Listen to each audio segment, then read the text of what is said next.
students, so today we are going to start exercise 13.3. So here we will discuss the questions of this exercise one by one. So let us see the first question. In how many years will rupees 4,000 amount to rupees 5,324 at the rate of 10% per annum compounded annually? कहा जा रहा है कि कितने वर्ष में, in how many years यानी कितने वर्ष में 4,000 रुपये 10% पर एनम कंपाउंड इंटरेस्ट के रेट से 5,324 रुपये हो जाएगा, है कि नहीं। तो इसका मतलब ये 4,000 रुपये 10% पर एनम के रेट से कितने वर्ष में इतना हो जाएगा। हाँ, तो इसका मतलब ये हो गया कि जितना भी वर्ष होगा उतने वर्ष के बाद ये जो आ रहा है ये अमाउंट है और इतने रुपए प्रिंसिपल हो गया, यानी 4,000 प्रिंसिपल हो गया और 10% पर एनम हमारा रेट दिया है। हमें फाइंड क्या करना है, टाइम। तो हम यहाँ देख रहे हैं प्रिंसिपल दिया है रुपीज 4,000, अमाउंट दे रखा है 5,324 रुपये, रेट ऑफ इंटरेस्ट दिया है 10% पर एनम, टाइम क्या होगा यानी एन की वैल्यू हमें फाइंड करनी है। एन का मतलब टाइम, यानी टाइम हमें एन का वैल्यू फाइंड करना है। तो how can we find out the value of n, let us see. तो हमें पता है अमाउंट इक्वल टू होता है principal 1 plus rate by 100 to the power n. बस हमें इसी फॉर्मूले पे रख करके इसे सॉल्व कर लेना है। जो एन का वैल्यू आएगा बस उतने वर्ष में 4,000 रुपये इतना 10% पर एनम के रेट से हो जाएगा, है ना। तो लेट अस सॉल्व। तो अमाउंट के स्थान पे हम अमाउंट प्लेस रख देंगे 5,324, प्रिंसिपल के स्थान पे प्रिंसिपल 4,000 आ जाएगा। 1 प्लस रेट हमारा 10 है तो 10/100 टू द पावर एन। ये 0 से 0 हम कैंसिल कर देते हैं और ये 4,000 यहाँ आएगा तो 5,324 बाई 4,000 क्रॉस मल्टीप्लाई कर लेंगे, अपान में आ गया। ये 10 1 जा 10, 10 में 1 ऐड होगा 11, 11/10 के पावर आ गया एन, है ना। अब ये दोनों नंबर सेम नंबर 4 से डिवाइडेबल है, 4 से डिवाइड कर लेते हैं हम इसे। तो 4 1 जा 4 और ये 4 1 जा 4, 4 3 जा 12, 4 3 जा 12, 4 1 जा 4, इतना आ गया। तो स्टूडेंट अब हमें पता है कि 1331 आपका 11 का इस क्यूब है और 1010 का क्यूब है। तो इस तरह से हम 1331/1000 को 11/10 का क्यूब लिख सकते हैं, इक्वल टू ये 11/10 के power n as it is हम रहने देंगे, है ना। तो अब हमें ये पता है अगर बीच में इक्वल का साइन है और दोनों तरफ बेस सेम है तो बेस से बेस कैंसिल हो जाता है। तो बेस से बेस कैंसिल हो गया तो 3 इक्वल टू क्या आ गया एन, यानी एन की वैल्यू कितनी आ गई, 3 आ गई। यानी 3 वर्ष में, हाँ 3 ईयर्स में जो भी सम आपका दिया है 4,000 रुपये वो 10% पर एनम के रेट से 5,324 रुपये हो जाएगा। तो आई होप आप सभी को ये समझ में आ गया होगा। तो in this way you can solve the question. तो now let us see one more question. Okay students, now let us see question number 4 of exercise 13.3. तो क्वेश्चन नंबर फर्स्ट हमने बताया, इसके बाद सेकंड थर्ड आप खुद से सॉल्व कर लेंगे, इजी क्वेश्चन है उसी बेस पे है। तो हम क्वेश्चन नंबर 4 देखते हैं, है ना। थोड़ा सा उससे डिफरेंट है बट वही क्वेश्चन समझ लीजिए है। If the amount after 1 and 1/2 years at the rate of 25% per annum compounded half yearly is rupees इतना, तो फाइंड द प्रिंसिपल। कह रहा कि यदि 2.5 ईयर्स में मतलब 1.5 वर्ष में 25% per annum compounded half yearly का मतलब यहाँ पे जो इंटरेस्ट लग रहा है कंपाउंड इंटरेस्ट वो हाफ ईयरली कैलकुलेट किया जा रहा है। हाँ, इंटरेस्ट तो लगाने का या कैलकुलेट करने का जो टर्म है वो हाफ ईयरली मतलब प्रति छमाही कैलकुलेट की जाती है। तो इस तरह से कैलकुलेट करने पे जो अमाउंट बन रहा है वो 10,935 रुपये है। तो हमें बताना है इस केस में प्रिंसिपल क्या होगा, है ना। तो इस तरह से हमें बताना है प्रिंसिपल क्या होगा। Principal equal to what, amount दे रखा है 10,935 रुपये, टाइम वो दे रखा है एन की वैल्यू है 1 and 1/2 ईयर्स। तो हमने आपको बताया था अगर टाइम जो है वो ईयर में दिया है, हाँ, और इंटरेस्ट अगर हाफ ईयरली कैलकुलेट हो रहा है तो ऐसे केस में हम टाइम में क्या करते हैं, 2 से मल्टीप्लाई कर लेते हैं और रेट को 2 से डिवाइड कर लेते हैं। तो इसे अगर हम मिक्स फ्रैक्शन से इम्प्रॉपर में चेंज करेंगे तो 2 1 जा 2 1 3 यानी 3/2 ईयर्स आ गया। अब इसको हाफ ईयरली में चेंज करेंगे तो 3/2 में आप 2 से मल्टीप्लाई कर देंगे तो 2 से 2 कैंसिल यानी 3 हाफ ईयर आ गया, 3 हाफ ईयर्स आ गए। ऐसे जो रेट यहाँ दे रखा है रेट को हम फाइंड कर लेते हैं। रेट दिया 25% पर एनम दिया है यह, तो हमने बताया जब इंटरेस्ट हाफ ईयरली लग रहा है तो हम रेट को क्या कर लेंगे, 2 से डिवाइड कर लेंगे। तो इस तरह से 25/2% पर half year rate of interest आ गया। हमेशा ये ध्यान में रखेंगे अगर हाफ ईयरली ब्याज लगता है तो हम टाइम में 2 से मल्टीप्लाई कर लेते हैं लाइक दिस और रेट को 2 से डिवाइड कर लेते हैं। अगर यही क्वार्टरली कैलकुलेशन होता, हाँ, हाफ ईयरली के बजाय, तो क्वार्टरली में हम क्या करते हैं, ईयर में 4 से मल्टीप्लाई करते हैं और रेट को 4 से डिवाइड कर लेते हैं। तो आई होप आपको समझ में आया होगा। तो अब सॉल्व करते हैं। फॉर्मूला हमारा वही होगा, अमाउंट इक्वल टू होता है principal 1 plus rate by 100 to the power n। इसी फार्मूले पे हम सिंपल वे में सॉल्व कर लेंगे।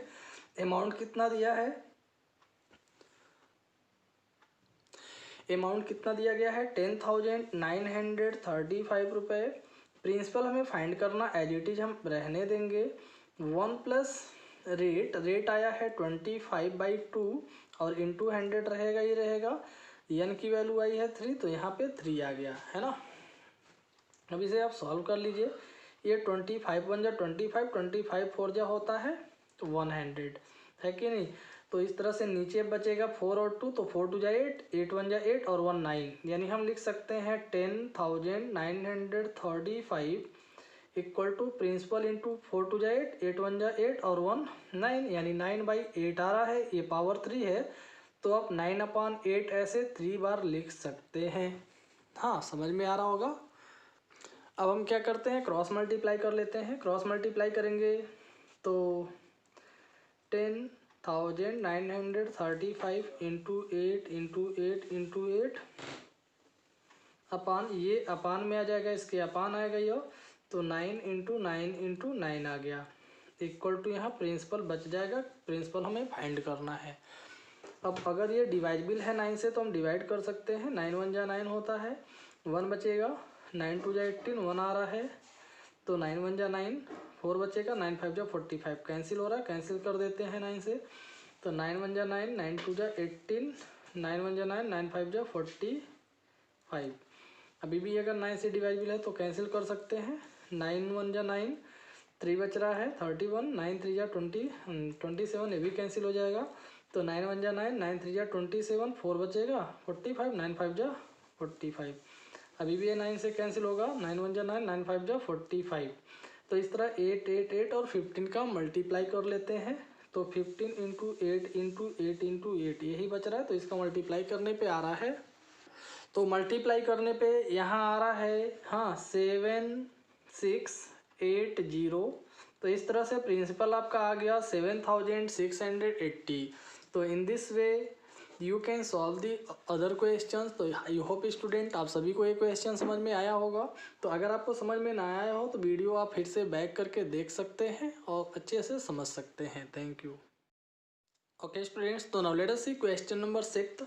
तो here you are given a sum of rupees 2000 amount to rupees 2163.20 पैसे। कह रहा कि कोई धन है जो 2000 से 2163 रुपये 20 पैसे 2 वर्ष में हो जाता है। तो find the rate of interest. तो आप बताइए ब्याज का दर क्या है if interest is compounded annually.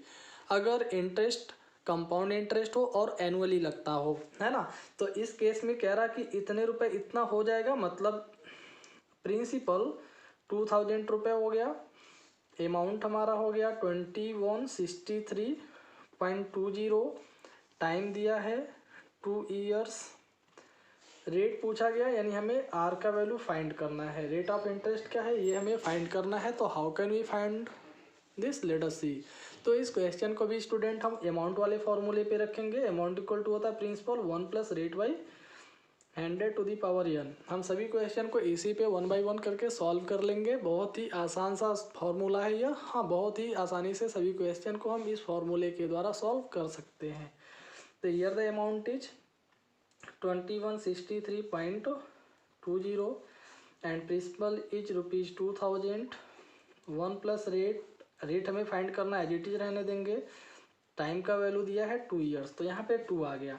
अब हम इसको इस साइड में अगर लाते हैं क्रॉस मल्टीप्लाई करके, तो इतना अपॉन 2000 हो जाएगा equal to 1 plus rate by 100 to the power 2।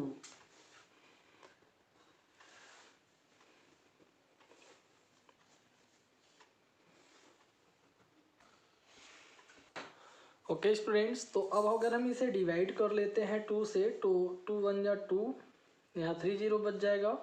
और ये 2 1 जा 2, हाँ 0 बढ़ाएंगे, 2 8 जा 16, 2 1 जा 2, 2 6 जा 12। तो इस तरह से यहाँ पॉइंट के बाद एक अंक आ रहा है। ये पॉइंट के बाद अगर लास्ट में 0 हो तो इसे लिखें या ना लिखें कोई फ़र्क नहीं पड़ता है, तो हम इसको हटा देते हैं, नहीं लिखेंगे, है ना। तो इस तरह से हम कह सकते हैं, अगर ऊपर से पॉइंट हटाएंगे तो नीचे एक 0 बढ़ जाएगा, तो अब 10816 अपान यहाँ लिख सकते हैं 10030 है। और ये पॉइंट हटाएंगे आप तो नीचे एक 0 और बढ़ जाएगा, 1 plus rate by 100 to the power 2 हो गया। अब हमें पता है कि ये जो नंबर है 10,816 ये आपका 104 का स्क्वायर बनेगा, और ये आपका दिया 10,000 तो ये 100 का स्क्वायर है, तो हम इसे स्क्वायर कर सकते हैं। Equal to 1 plus rate by 100 to the power 2 हो गया। अब हमें ये पता है, अगर बीच में इक्वल का साइन हो और दोनों तरफ एक्सपोनेंट सेम हो, हाँ बीच में अगर इक्वल का साइन हो, एक्सपोनेंट सेम हो, तो हम एक्सपोनेंट से एक्सपोनेंट कैंसिल कर सकते हैं। तो अब इस तरह से ये आ जाएगा 104 upon 100 equal to 1 plus rate by 100, क्योंकि अब 2 से 2 कैंसिल हो गया। अब अगर हम 1 इस साइड में लाते हैं तो ये 104 अपान 100 ये इधर आएगा, तो -1 इक्वल टू रेट बाई 100 बचेगा। तभी आप एलसीएम ले लेंगे, तो 104 minus 100 upon 100 equal to rate by 100 हो गया। अब हम चाहें तो ये 100 से 100 आपका बेस से बेस कैंसिल हो जाएगा, क्योंकि बीच में इक्वल का साइन है, तो नीचे से नीचे ऊपर से ऊपर कैंसिल कर सकते हैं। तो 104 से 100 निकल जाएगा, तो 4 बचेगा। 4 इक्वल टू कितना आ गया, रेट आ गया। यानी हम कह सकते हैं जो रेट आपका है वो 4% पर एनम है। रेट आपका 4% पर एनम आ गया। तो आई होप आपको ये समझ में आया होगा कि किस तरह से हम ये क्वेश्चन सॉल्व किए हैं।